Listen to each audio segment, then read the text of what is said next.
Zdravo, ja sam Aleksandra i danas ćemo praviti medovik sa malinama. Pogledajte ovu divotu. Prije nego da krenemo, želim da vas zamolim da ako vam se ova vrsta videa sviđa i ako vam se moj rad sviđa, da me podržite tako što ćete se prijaviti na moj kanal i podijeliti ovaj video sa svojim prijateljima. Pa da krenemo. Pripremite 6 jaja i odvojite bjelanjke od žumanjaka. Počnite mutiti bjelanjke i kada su tek malo umućeni, počnite dodavati 280 g šećera, kašiku po kašiku. Ovo mutite dok ne dobijete čvrstu i pjenastu masu. Kada ste bjelanjke lijepo umutili, dodajte žumanjke i mutite još 1 minutu. Kuhajte ovu masu na pari oko 20 minuta uz veoma lagano ključanje. Ovo ne smije da vam jako ključa i postepeno miješajte masu da vam se ne zalijepi za dno zdjelice. Kada je masa postala onako kao malo spužvasta, možete dodati 6 kašika meda. To je ovako. Dodajte 1 kašiku sode bikarbone. Pazite, ovdje će se sada dogoditi mala reakcija, tako da morate imati veliku zdjelicu, da vam ovo ne izađe iz zdjelice. Već je počelo mirisati i ja ću sada dodati 250 g maslaca, malo po malo. Sad već možete isključiti šporet. Kada se maslac istopio, vidjet ćete dole da je ostao na dnu šerpice. Sada možete početi dodavati brašno. Ja ovdje imam pripremito 850 g brašna. Možete koristiti meko ili glatko pšenično brašno ili mješavinu glatkog i oštrog. Sve zavisi od toga šta želite dobiti. Ako koristite mješavinu glatkog i oštrog, onda će vam ova masa, ovi kore biti onako malo hrskavije. Morate računati da će se ovaj maslac stisnuti. Sada je u posve tekućem stanju, a kada se ohladi, on će onako biti mnogo čvršći. Zbog toga nemojte dodati previše brašna. Oko 850 g bi bilo sasvim dovoljno. Dragi moji, pogledajte kako ovo sada izgleda. Dosta je još rijetko, ali ću ovo sada staviti, ali je dosta i toplo. I ovo ću sada staviti u frižider da se onako malo stisne. Ja mislim da je ova količina brašna potpuno dovoljna. Nemojte dodavati više. Tek kad izvadite iz frižidera, onda vidite da li je masa previše rijetka. Stavite u frižider možda na nekih pola sata, dok se onako maslac baš stisne. Sada znam da mnogi od vas misle da je ova torta baš komplikovana za napraviti. Ja vas uvjeravam da nije. Ona je jedna od lakših torti za napraviti, a jedan od razloga je to što se fil pravi za 5 minuta. Ovdje imam 1,5 kg kisele pavlake. Tu ću dodati 350-370 g kondenzovanog zaslađenog mlijeka. Ne znam, ja ovo kupujem ga u Austriji u Sparu, ali imate ga kupiti na internetu ako želite, a mislim da kod nas se ima kupiti onako u konzervama. Postoje 2 vrste kondenzovanog zaslađenog mlijeka, mislim 2 osnovne vrste, a to je ono karamelizovano koje je onako malo smeđe boje i ovo koje je više bijeli boje. Ako baš nimate gdje da kupite kondenzovano mlijeko, možete ga sami napraviti kod kuće. Video imate već na mom kanalu. Ovo sada samo lagano promiješajte. Ostavite u frižideru tako da se ova masa malo stisne i pokrijte jer vam pavlaka može baš onako navući miris iz frižidera. Ovdje sam pripremila 100 g šećera, a ovdje 20 g kukuruznog skroba ili gustina. Pomiješajte tako da se gustin ne primijeti u šećeru, jer ako ne promiješate dobro, onda će vam ostati grudvice gustina u masi sa malinama.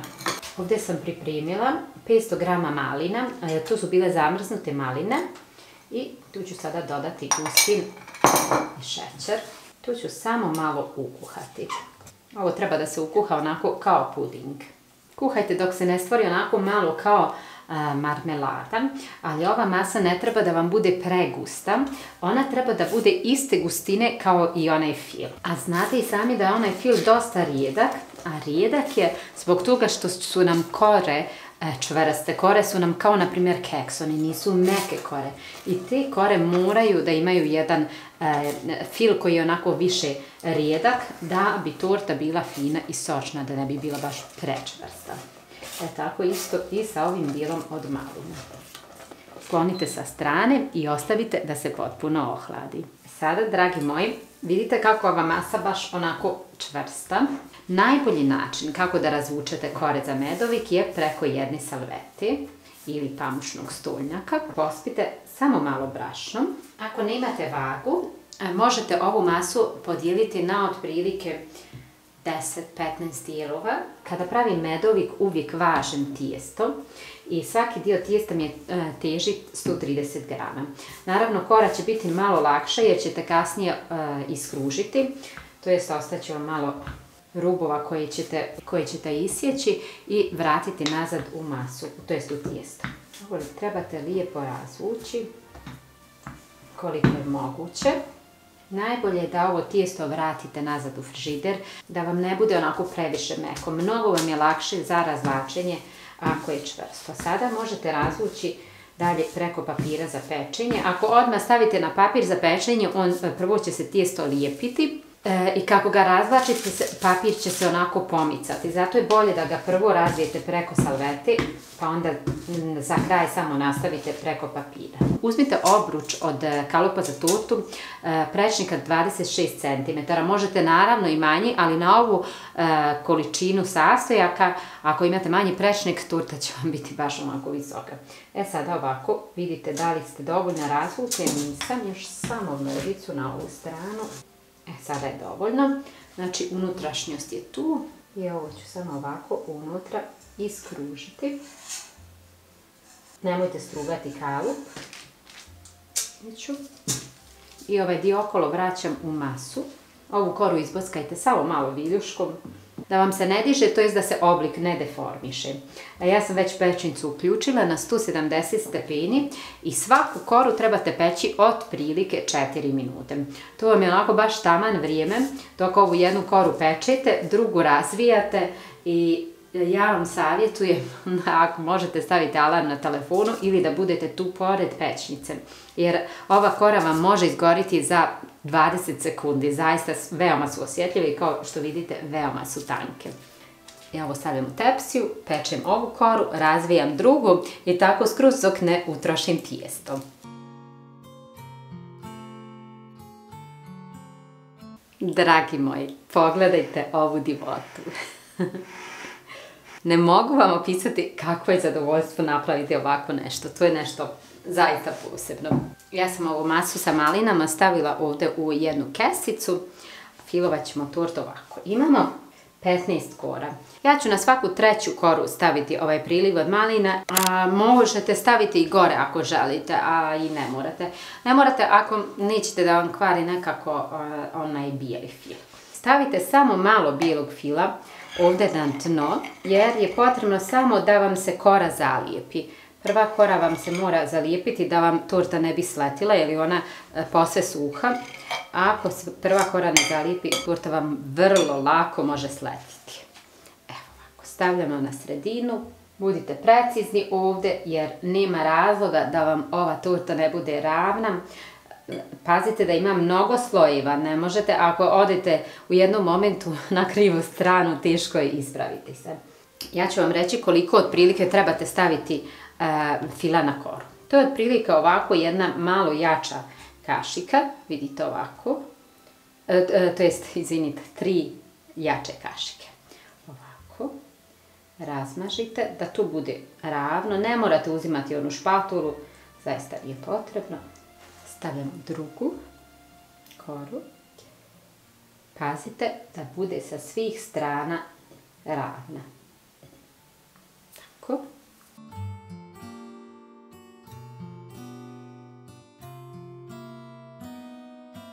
Kada ste nanijeli fil treći put, stavite priliv od malina. Ja ću ga staviti ovako.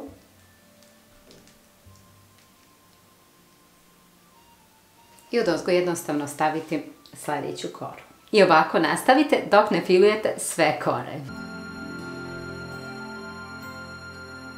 Pogledajte ovu divotu. Sada, potrebno je da filujemo tortu sa svih strana i od ovu zadnju koru ćemo izmrviti i staviti ovako mrvice skroz okolo.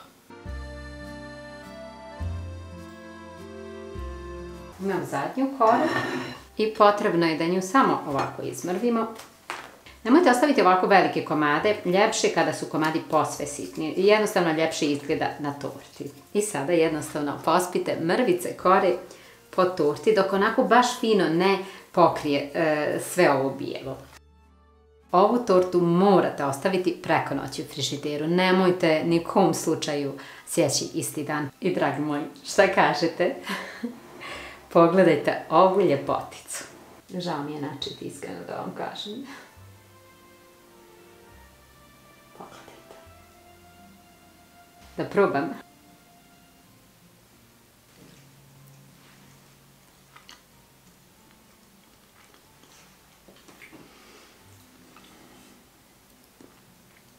O, dragi moji. To da vam kažem, osim toga da sam pretanko osjekla. Znate šta je lijepo? Ove maline ne pretvaraju ovu tortu nešto drugo. Vi znate da na mom kanalu već odavno imate recept za medovik, ali ono što je fino kod ove torte je da maline onako dodaju jedan okus, ali ova torta ne odlazi u neku drugu krajnost, u neku drugu stranu, već je i dalje medovika. Odlično je. Dragi moji, pogledajte.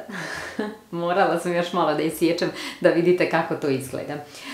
Najbolje kod ove torte je to što sam sigurna da je svi možete napraviti. Ako znate praviti kolačiće, one božićne kolačiće obične, onda možete napraviti ovu tortu. Vidjeli ste, ova smjesa je kao smjesa slična za medenjake, dobro nije ista, ali je slična.